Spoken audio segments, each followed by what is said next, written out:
Hello and welcome to UK Column News. It's Friday the 17th of April 2015, just after 1 o'clock. And I'm in the studio on my own today. Thankfully, though, I'm joined by David Scott from north of the border. And so I'm just going to say straight away, hello, David. How are things? Things are fine in sunny Perth once again. And I'm very impressed you're managing to do, I think, 3 jobs with only 2 hands. Quite impressive. It's the magic of technology when it works, and hopefully it will work smoothly today, and no dropped lines and so on. Well, the weather here is pretty rubbish. We've got grey skies, a bit of spitting rain. Around the country it looks quite similar. Some people talking about blue skies, but not too many. How are things up there? It's very nice. We've got blue sky. We've got some sunshine. It's a nice spring day, and yeah, you can feel quite optimistic until you look at the papers, that is, or how the judiciary and the government works. But it's better to look at nature. Well, indeed, and you wanted to start off with this article. So Scotland has gone mad, and it seems that since the referendum, at least north of the border, the nationalist movement seems to be becoming more extreme. Is that a fair statement?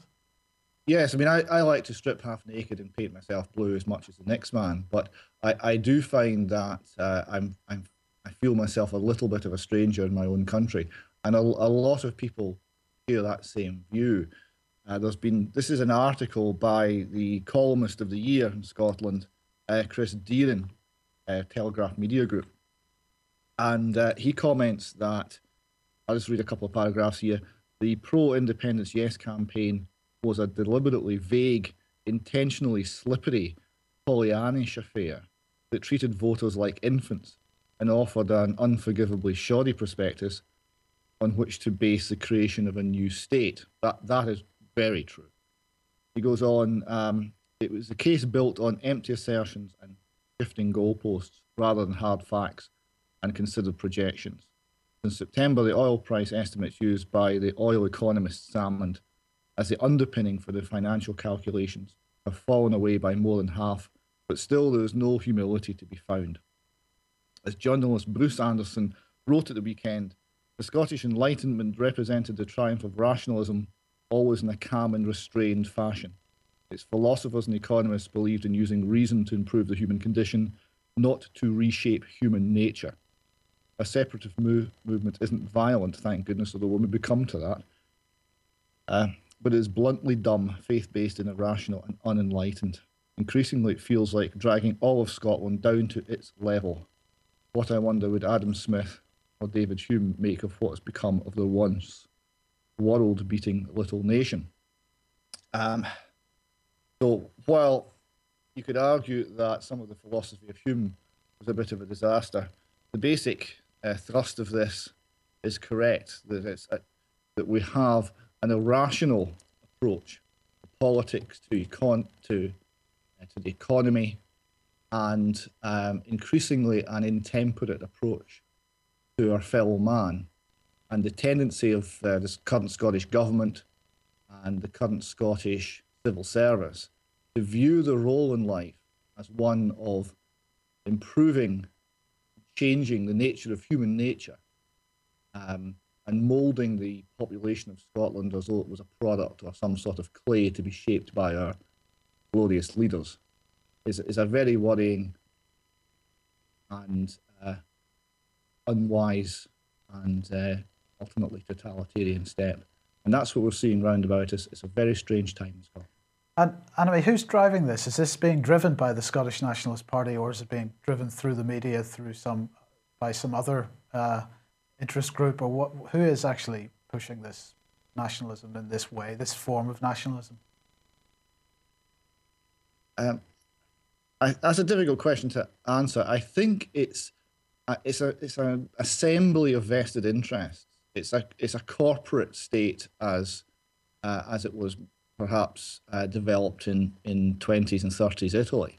It's a case of there's a number of vested interests that have come together. They see it as in their short-term self-interest to proceed in this way, and that they are doing.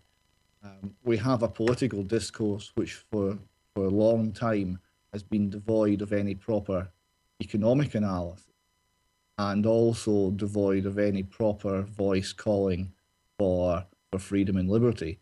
So the discourse in Scotland has been very much dominated by various brands, national and international, of socialism, often quite hard-line socialism, that has been able to ignore the consequences of the policies, because the consequences could either be covered by the greater British government and state or blamed on it. So how does that all fit in with this article from the Scotsman then? Yes, Alan Massey's pointing out here that there's a tendency now for some aspects of the nationalist movement in Scotland to view anybody who disagrees as traitorous. And you're getting, certainly on Twitter, and the term cybernats, the unofficial and very outspoken pro-nationalist voice in Scotland tends to target any comment from south of the border and make it clear that they view it as unjustified or irrelevant simply because it's from south of the border, irrespective of the quality of the analysis or the quality of the comment. And they also view Scots who want to remain part of Britain as somehow traitorous or less Scottish or less patriotic, much to the annoyance of the majority of Scots who feel just that way. Okay. And sorry, I'm just struggling here a little bit. Sorry, David. I'm not surprised, actually. I think you're doing a fine job given the limited resources you have. Yeah, I'm just out of a little bit of practice of running this whole, running everything myself. So, but obviously this is spilling over into some pretty unpleasant activity. Yes, this was the Conservative and Unionist Party election office in Aberdeen. Not the first time Unionist Party offices in Aberdeen have had this type of graffiti placed on their doors and windows. Almost identical vandalism took place several years ago. You see there's a swastika, the word scum. But they couldn't get their swastika right? Yeah, it's a back to front swastika. I'm not quite sure whether that's intentional or not. And the letter Q, Q stands for Quisling. So what they're trying to do here is paint, in this case, the Conservatives, but the same allegations are placed against the Labour Party, maybe less often, but it also happens to Labour Party candidates. Paint them as basically the 1940s Norwegian government under Quisling. Now that was a nationalist government who was content to have a degree of local autonomy under a Central European power, namely Germany. Yeah. Which is, I would have to point out, more akin to the SNP policy with regards the European Union than it is perhaps either the Conservative or the Labour Party. I mean, calling Scottish Conservatives or Scottish Labour candidates Quislings doesn't have really any validity. You know, you can criticise these people on many things, but they don't really share very much of the belief structure of Quisling. So it's simply abuse and name calling and trying to paint anything that is not nationalist as somehow anti-patriotic, anti-Scottish, and in some regards a betrayal.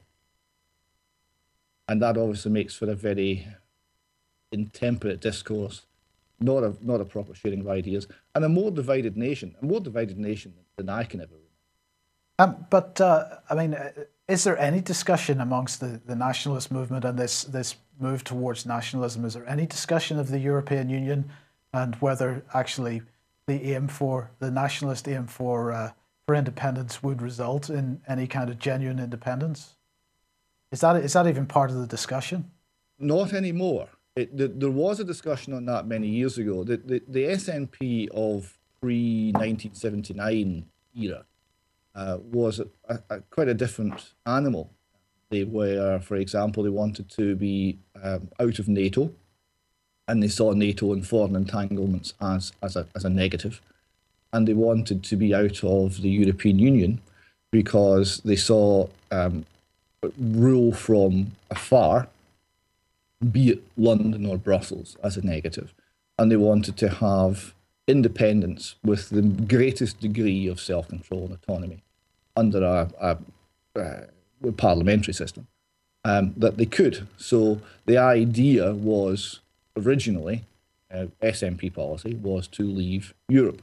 Now that was jettisoned when Salmond took over the party, and it moved dramatically to the left. It adopted this independence within the European Union policy, although you could argue as to how much that's oxymoronic or how much it actually means, but that's the policy. Now, this was partly a political move because many people in Scotland viewed independence and say, well, we need a passport to go to England, but my sister lives in England. We don't want that. Why would that help us? So the European Union allowed some of those arguments to be circumvented, because you could argue that really we're all still in one union, kind of, and it's a bigger union, but we have more independence. But of course, with so many of the laws originating in European directives, you could argue that the independence was perhaps more apparent than real. Yes. Okay. Well, look, we'll move on then. We'll move on to the sad subject of paedophilia, which still inhabits the news because apparently everybody is being protected quite openly these days. We've got Lord Janner, of course, but here we've got the Press and Journal pointing out that Aberdeen men who downloaded child porn have avoided jail. Is this anything more than a judge protecting his friends, or what's this story about? Well, I don't know that it's necessarily judge's friends. What it is an Aberdeen sheriff, a sheriff called Graham Buchanan, was presiding over this case. The two men were found guilty. What's termed child pornography, we must remember, is simply child abuse, it's child rape. Right. Pornography, bad as it is, actually is too nice a word, yes, to describe what these people are looking at and buying into and economically promoting. Can I clarify, Graham Buchanan? That name seems familiar. It may well be familiar to many of you. Right. So okay, and so he's what are the grounds for not putting these men in prison then? He felt that the appropriate sentence was 250 hours of community service. You may recall that that's exactly the same sentence that Robert Greene received for campaigning and blogging and discussing the Holly Gregg case, and for speaking out about the Holly Gregg case. And he was recently convicted and sentenced to exactly the same amount of community service in order that he would end his campaign. Not that it particularly matters, because any amount of child porn is too much, but what was the scale of the offence in this case? It was thousands of images and hundreds of videos. It was quite substantial. It wasn't maybe one of the largest hauls, but it was substantial. It wasn't one or two instances or one or two pictures or someone being a bit curious. It was substantial amounts of material running to thousands of photographs, hundreds of videos, downloaded over many months. Spectacular. So that's it's a bit rhetorical, but how many times does this type of thing have to happen before people actually find it unacceptable? Well, indeed, and to what extent are those people now going to be a risk to their communities? To what extent has that risk been properly considered? To what extent is the tendency of many of these crimes either to be not prosecuted because it's not in the public interest, as we've seen this week with Greville Janner. It's been deemed not in the public interest, despite it would appear a very substantial amount of evidence against him. Direct witness testimony from multiple victims concerning. I think I'll take it all. It will be dozens, if not hundreds, of actual instances of abuse. It's not in the public interest to prosecute. So we're seeing that, and we're seeing where some people end up in court and they're treated very leniently, and other people, particularly people like Robert Greene, people like Melanie Shaw, who are blowing the whistle on these crimes, they end up in court and it's anything but lenient. In fact, they get the most severe punishment possible. It seems to be far from just.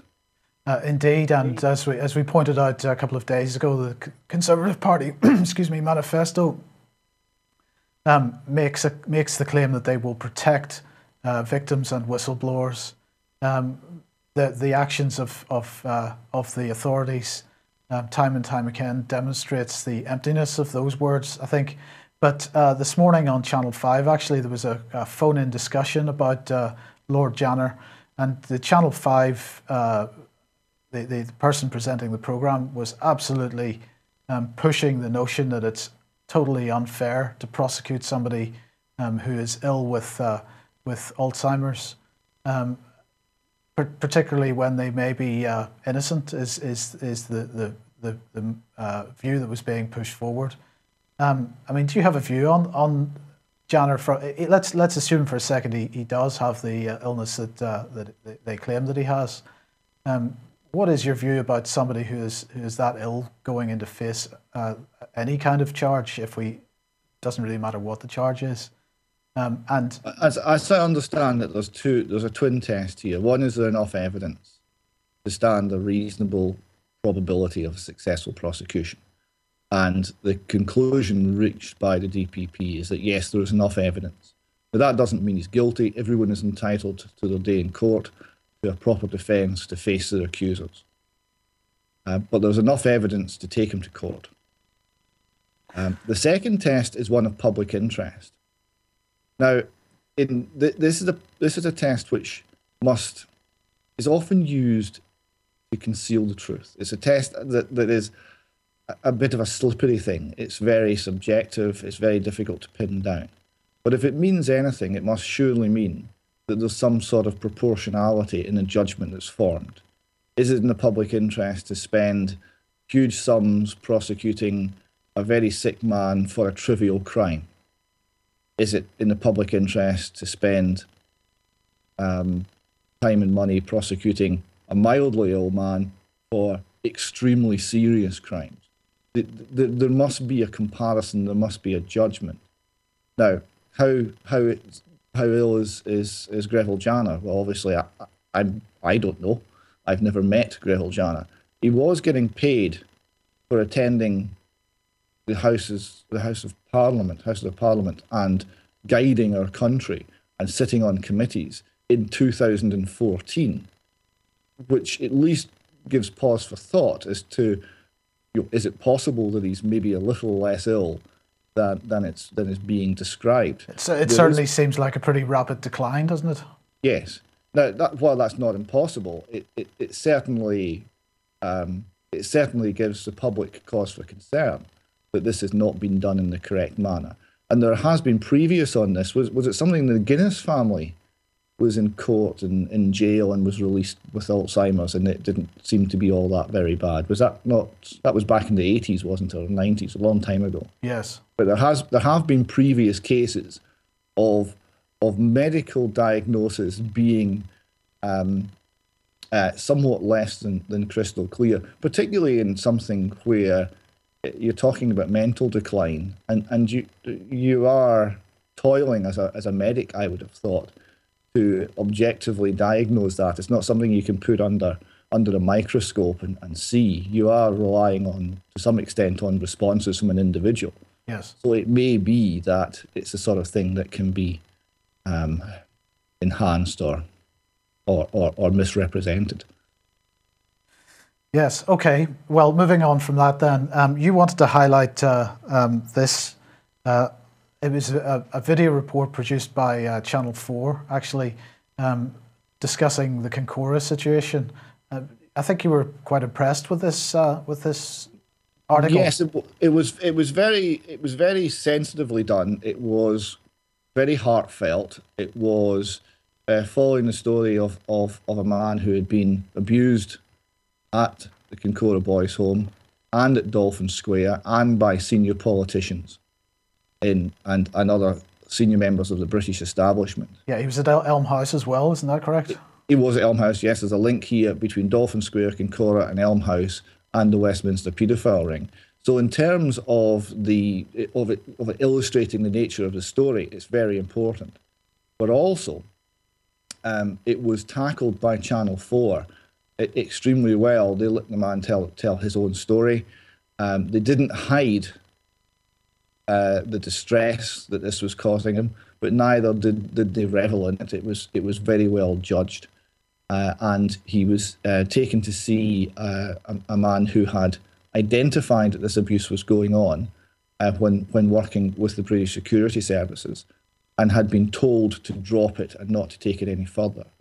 And this gentleman felt very badly that he had obeyed that order, and that if he hadn't done that, he might have saved this gentleman and many others a great deal of suffering. And it showed these two gentlemen finding in their mutual support and respect some degree of reconciliation. And it was a very moving piece. And if there's going to be good journalism coming out of British TV media, it tends to be Channel 4 that does it. And this is another example to show that there are some very good people in the mainstream media doing some very good work. It's well worth watching. Well, I mean, I have to agree with that to a certain degree. Channel 4 does seem to produce some good stuff from time to time. Unfortunately, they also seem to be pushing, for example, transhumanism and certain other agendas that we might not like. But certainly, Channel 4 News of the mainstream media news seems to do about the best job. Yeah, the bar's not particularly high. Well, that's true. Channel 4 is the kind of outstanding player in that. Okay, and another article that you pointed out was Lord McCluskey here. The article entitled "Corroboration." What was it you wanted to highlight about this? Well, Lord McCluskey is one of many Scottish law lords who is defending corroboration, which is, of course, a principle which dates back to the Old Testament. That a thing will be established by the testimony of two witnesses, not one. Yes. Recognizing that sometimes people make stuff up. And this has been a requirement of Scottish law, Scottish criminal law, for, well, basically ever. But of course, corroboration doesn't have to come from a second witness. It could come from physical evidence. That's correct, yes. It can be corroboration in many forms, but yes, corroboration is required. Kenny McCaskill, former Justice Secretary, was very against corroboration. He wanted more convictions, and he didn't seem to have too many concerns regarding the danger of wrongful conviction that came with it. He just wanted more people convicted, and he was moving to get rid of corroboration. And it came unstuck. The judiciary, or at least some parts of the judiciary, stood up against it. Now, Lord McCluskey here is pointing out that Nicola Sturgeon, who is all for getting rid of corroboration, was using that very principle to defend herself against a claim that she had had a quick word with the ambassador from France and had said that Ed Miliband wasn't fit to be Prime Minister, and she would really rather have Cameron, all things considered. And she was using, essentially, corroboration to defend herself from this revelation, which is termed Nicky Leaks in Scotland, and simultaneously arguing against corroboration for people who are accused of much more serious crimes in the courts. So he was pointing out the hypocrisy, that's coming from the top of the SNP in this regard. Yes. Okay. Okay. Well, let's move on then to Aisha King, because there seems to be more criticism of the parents in this case, and you got to ask Yes. why. This was a very strange piece. It was very one-sided, despite the BBC claiming to be other than that. It interviewed a doctor at the hospital who seems to have learned nothing from the whole process. Yes. And it interviewed a nurse who seemed to have learned less than nothing. She didn't seem to have a very clear idea what had been done or why, but was adamant that she would do the same thing again. She was basically stating that if anyone took their child out of the hospital, then they would have a duty, because they, the hospital, would be responsible for whatever happened to that child, which is clearly nonsense. If a parent makes a decision to take a child out of hospital and seek medical attention elsewhere, the responsibility lies with the parent. Well, that depends on the attitude of the establishment, doesn't it? Because that attitude is changing, as you recognise, I'm quite sure, where they are seeming to claim parental responsibility for children these days. And of course, if that's how you view the world, then that's the kind of statement that you're going to make. On the other hand, we still live in a world where we as parents have parental responsibility for our children, and therefore the decisions are ours and not the hospital's. Yes, the doctor made a statement which was equally bizarre. He said that the parents couldn't possibly be both the professionals and the carer for the child, when quite clearly they were not trying to do this. They had got specialist medical attention elsewhere within Europe. That was being delivered by professionals. They weren't trying to be professionals and carers. They were trying to just look after their child. They were being guardians and carers, and the name for that is, of course, parent. Yes. But this didn't seem to be recognised by anyone in the hospital. So it seems that despite all of the public outrage at the way Aisha King and the King family were treated, with the hospital concerned and the medics concerned and the professionals concerned have not learned anything, and that the assumptions and worldview that promoted the ludicrous sight of Interpol and the entire European police force pursuing this loving family across Europe, handcuffing the parents, separating them from their sick child, all for the crime of trying to seek the best possible medical attention. So having seen that, and then seen that the parents have been proved right, the medical attention has been obtained and has, it would appear, been extremely successful, that the BBC and the hospital concerns think that now is a good time to try and remind everyone of why the hospital and the police and the state and all of the paraphernalia that goes with it were really right after all, and it was in fact the nasty parents who were responsible for the whole ridiculous charade. Do you think there's a bit of bitterness on the part of the hospital and the authorities that in fact this child does seem to have had such successful treatment elsewhere? Well, it's a harsh thing to say of anyone that they'd want to see a sick child get worse. But one comment from the doctor, which was particularly troubling, is that the NHS is about fairness. It's about equality. And unless we can give everyone the same medical attention, we can't give anybody that medical attention. That seems to fly in the face of basic medical ethics, as far as I can see. Well, is this equivalent to No Child Left Behind? So in other words, we all get increasingly worse service because the same level of service can't be provided right across the country? Is that really what he's saying? It seems to be. It's the lowest common denominator. Yes. That if we're in a position where there's 500 people ill and we can save 250, then on the basis that saving 250 and not saving 250 is not fair and equal, we'll let them all die, because it'd be far better to be dead in the knowledge that you're dead fairly. Yes. Yeah, you died fairly. Yeah. That's a staggering situation. Isn't it? Okay, well, let's move on to financial stuff quickly. This quite an interesting article here. The most dangerous headline I've seen since 2008. This was the article about the German bank. Isn't that correct? Yes, this one popped up in my email inbox, and I thought it was very interesting. As here we see a bank failing and having to get bailed out. Now, this is a German bank, and we are assured that Germany is a strong man of the European economy. But I mean, this is a German bank being bailed out. Of course, that was top BBC billing, right?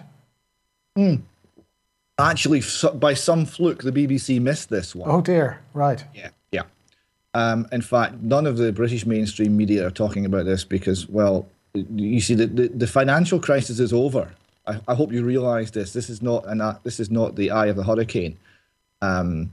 Despite the fact that none of the problems which caused the 2008 financial crisis have been diagnosed, let alone cured, despite the fact that, let's say, if you believe that malinvestment is key, none of the malinvestments have actually been corrected and people have just been bailed out, so everything's essentially got worse. Well, I mean, it's spectacular, isn't it? We've still got companies like CWM who are sponsors of Motor Grand Prix. They're also sponsors of Chelsea Football Club. We have 13 arrests in the last month at that for running a Ponzi scheme, allegedly, of the type of Bernie Madoff. Not quite as big. It's only £20 billion or something like that. And this same the same kind of corruption, the same kind of behaviour is still going on. The authorities not getting to grips with it. It's either not being reported at all, or and being brushed under the carpet, or they're just, or this is actually policy. And in the meantime, as you know, David, the levels of personal debt, corporate debt, and government debt are increasing day by day. And since it was the levels of debt which effectively caused the pre-shock, which was the 2007-2008 crash, we are only getting in a worse situation daily. Yes, I mean the solution to a debt crisis being to borrow your way to success. Yes. is a unique take on things. It is, of course, Nicola Sturgeon and SNP party policy, and party policy of the Green Party and of a few others besides. But it is, of course, monumentally stupid. What's happening when you're borrowing? Right? You're essentially bringing forward consumption now and paying for it later. Yes. We are talking mostly about consumption. We're not talking about any legitimate investment. But without consumption, we have no economy. Well, the economy is all about total spending, right? We just keep the money flowing, everything will be fine. There's nothing else to it. There's nothing to see here. Just total spending. Yeah, that's the explanation. And we're borrowing money from future generations to consume now. The lack of ethics inherent in that situation is pretty severe, and really the future generations impoverished by this means will have no other recourse other than to default, because the debt won't be able to be paid back. And when the default happens, there's going to be an enormous crash, much bigger than the one we've been through, and nothing's being fixed.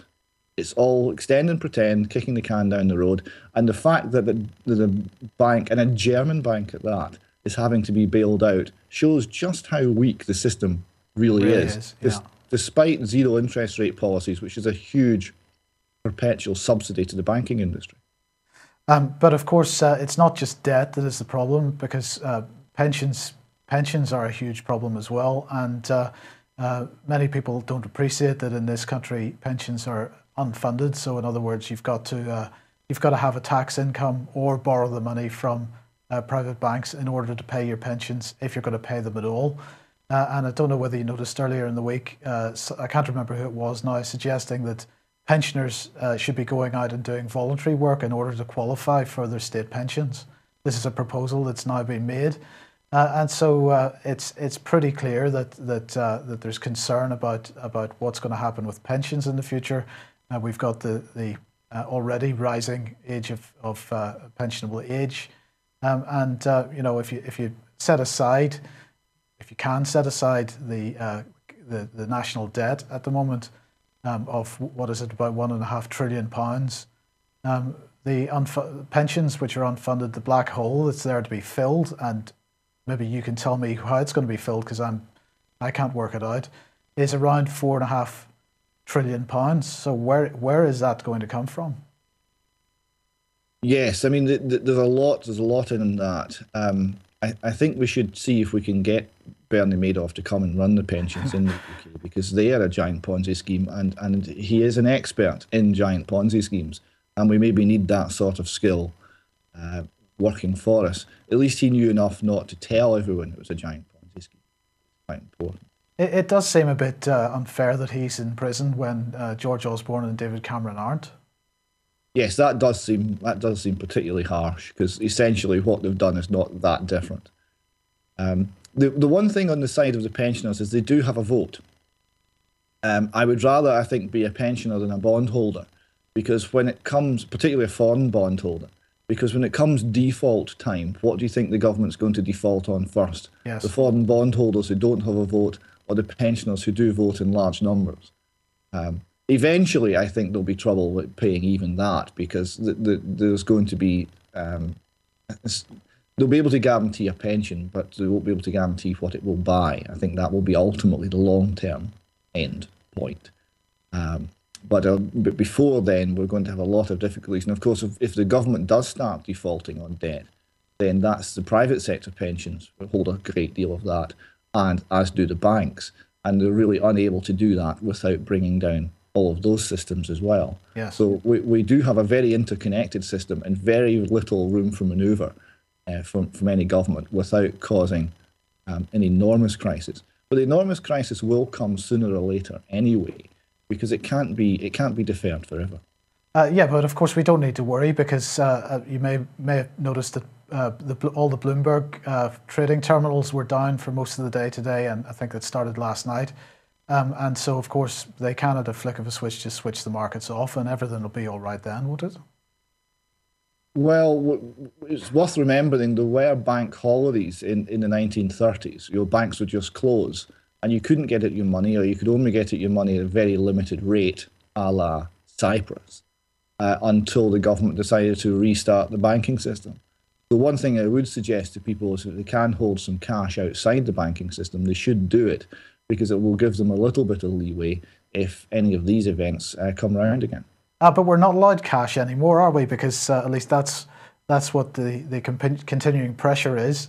And I mean, you're highlighting this article from LewRockwell.com, top banker economist issue report advising abolishment of cash. We did briefly mention this a couple of days ago, but I wanted to include this again today because, for example, the Louisiana state legislature has just passed a law which says that if you want to trade in second-hand goods, you may not use cash anymore. You must put it through either a check account or an electronic transfer of some kind. And of course, the argument is that it's in order to avoid money laundering. I don't think the processing of the trading of second-hand goods in Louisiana is the biggest source of money laundering on the planet. Perhaps we should look more towards the big banks, particularly HSBC. But you know, the moves to remove cash from circulation in order to save the economy, the financial system, is the main argument here, because once everything is electronic, it's much easier to save the financial system. And maybe you can tell me how that works. It works at the expense of the individual, not surprisingly. Here's the deal. We've got zero interest rates, so you don't really get anything for holding your money in the banks. But that's not enough. We really need negative interest rates. But negative interest rates are very difficult, because if the bank starts saying, well, you deposit £100, we'll give you 95 back in a year, people will start to say, well, I'll just keep my £100, thank you very much, and I'll put it under the mattress, and then I'll have £100 in a year. So the only way to stop them doing this, one of very few ways to stop them doing it, is to eliminate cash money. So there's no means of keeping any sort of valuable resource outside of the banking system. and outside of the ability of regulators, banks, governments, and other interest parties to manipulate it and at their whim reduce it.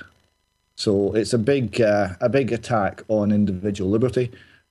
Paper money is not maybe the most ideal form of defending wealth over the peace, because it can be printed up by governments.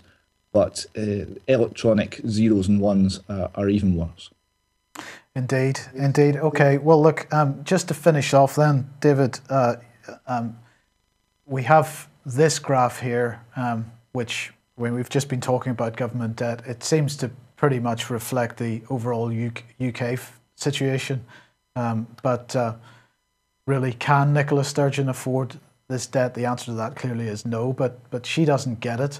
What in this coming election, obviously the SNP is going to do very, very well, but their economic policies seem to be some of the most insane that are on the go at the moment. Is that, or am I being unfair?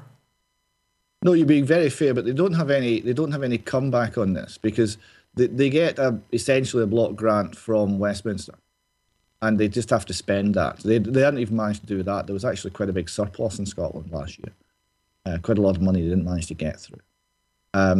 But they don't have. In theory, they've got tax varying powers, and they are trying to gather information on all Scots so that they can identify who is sufficiently Scottish to tax. They haven't quite got there yet, and they're very frightened to use their tax varying powers, because there'll be a big backlash, and a lot of people will try and move just across the border. So they are so far not actually raising any of their own tax, so they don't really have to worry about the realities of the story they're selling to the public. They just want the votes. Vote for us, we'll basically abolish scarcity. That seems to be the line, and they won't, but they might get a lot of votes in the meantime. Yeah, but I mean, abolishing scarcity is easy. You just print more money, right? Yeah, printing lots of bits of green paper with the Queen's face on it is a well-known way of making everybody richer, yeah. Yes. Okay, well, look, thank you very much, David, for joining us once again, and hopefully we'll see you next Friday. Thanks, everyone, for watching, and hope you all have a good weekend. We'll be back on Monday, and hopefully I will be joined by somebody else in the studio. Thanks very much, and see you soon. Bye-bye.